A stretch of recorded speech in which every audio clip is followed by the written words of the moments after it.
क्या वाकई में हम सभी की आंखों का पानी पूरी तरह से सूख चुका है?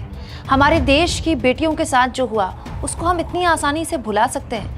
दोस्तों, ये सवाल विनेश फोगाट ने अभी कुछ देर पहले अपने ट्विटर अकाउंट पर पूछे हैं और जो बातें उन्होंने कही हैं वो वाकई हिला देने वाली हैं।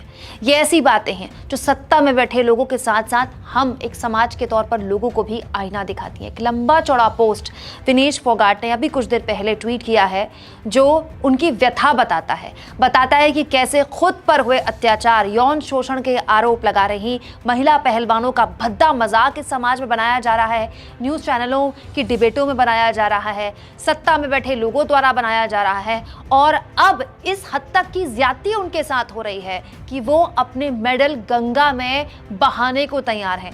दोस्तों, विनेश फोगाट ने कुछ देर पहले ट्वीट किया है, बहुत लंबा चौड़ा ट्वीट है, उसकी कुछ अंश मैं आपको पढ़ के सुनाती हूँ। 28 मई को जो हुआ आप सबने देखा, पुलिस ने हम लोगों के साथ क्या व्यवहार किया है, हमें कितनी बर्बरता से गिरफ्तार किया। हम शांतिपूर्ण आंदोलन कर रहे थे, हमारे आंदोलन की जगह को भी पुलिस ने तहस नहस कर दिया। इसके बाद एक लंबा पोस्ट विनेश फोगाट ने लिखा है कि टीवी पर महिला पहलवानों को असहज कर देने वाली घटनाओं को कबूल करके उनको ठहाकों में तब्दील किया जा रहा है। यहाँ तक कि पॉस्को एक्ट को बदलने की बात भी सरेआम की जा रही है।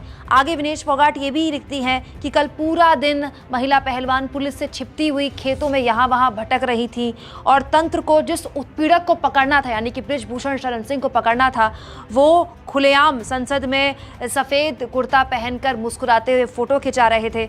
आगे विनेश फोगाट उस सवाल का जवाब भी देती हैं जो बार बार उनसे पूछा जाता है कि खिलाड़ी बार बार कहते हैं कि मेडल लौटा देंगे, तो मेडल क्यों नहीं लौटा देते वो? तो उसका जवाब देती है विनेश फोगाट कि अब लग रहा है कि गले में सजे इन मेडलों का कोई मतलब नहीं रह गया। इनको लौटाने की सोचने भर से हमें मौत लग रही है, लेकिन अपने आत्मसम्मान के साथ समझौता करके भी क्या जीना। आगे मेडल्स लौटाने की बात पर विनेश फोगाट कहती हैं कि सवाल आया कि किसे लौटाएं, हमारी राष्ट्रपति को जो खुद एक महिला हैं। मन ने ना कहा क्योंकि वो हमसे 2 किलोमीटर दूरी पर बैठी देखती रही लेकिन कुछ भी नहीं बोली। हमारे प्रधानमंत्री को जो हमें अपने घर की बेटियां बताते थे, मन नहीं माना क्योंकि उन्होंने एक बार भी अपने घर की बेटियों की सुध बुध नहीं ली, बल्कि नई संसद के उद्घाटन में हमारे उत्पीड़क को बुलाया और वो तेज सफेदी चमकदार वाले कपड़ों में वहां फोटो खिंचवा रहा था।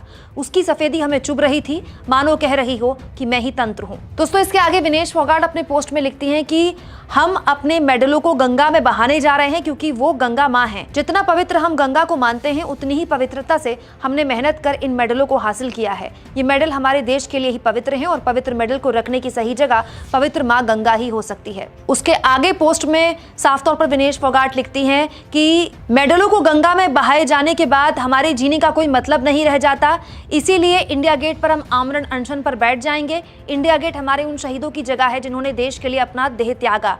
आज शाम 6 बजे हम हरिद्वार में अपने मेडल गंगा में प्रवाहित कर देंगे।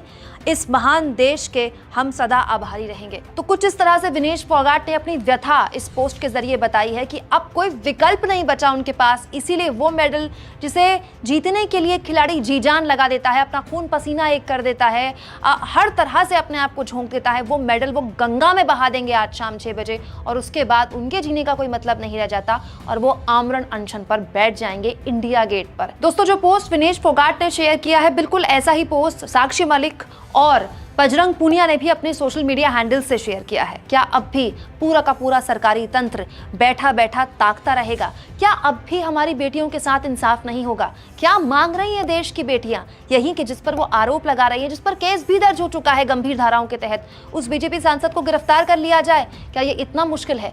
दोस्तों, आप इस मुद्दे पर क्या सोचते हैं? कमेंट बॉक्स में जरूर लिखें। चैनल को ज्वाइन भी करें और सब्सक्राइब भी।